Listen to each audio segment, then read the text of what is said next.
দুর্গাপুজোর সরকারি অনুদানের হিসাব আর তাকে ঘিরেই মূল বিতর্ক। বীরভূমের নানুর ব্লকের করেয়া এলাকায় পুজোর হিসাব চাওয়াকে কেন্দ্র করে তৃণমূলের তীব্র গোষ্ঠী সংঘর্ষ। ঘটনায় দুই পক্ষের আহত মোট 10 জন।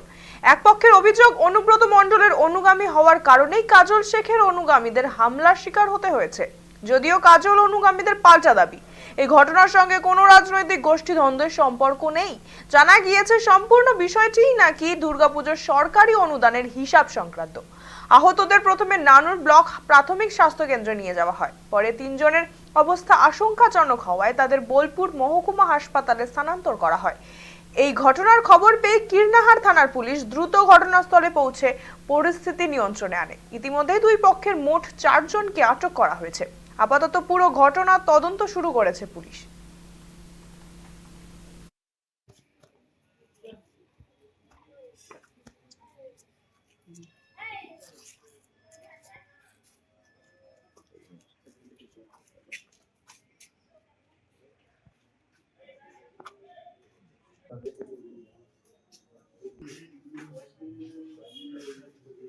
আমাদের ওই হাজাপাড়া দুর্গাপুজোতে সরকারি সাহায্য পায়।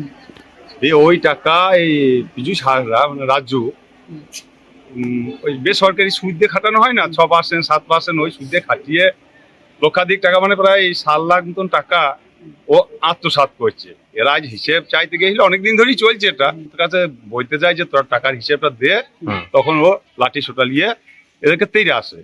তার প্রতিফল হিসেবে দুই ইয়েটাই একটা ঝগড়ার মধ্যে জড়িয়ে পড়ে। সে ভাদ্র মাস ধরেই চলছে টাকা করে, মানে টাকার হিসাব আর হচ্ছে না, খালি বলছে টাকা।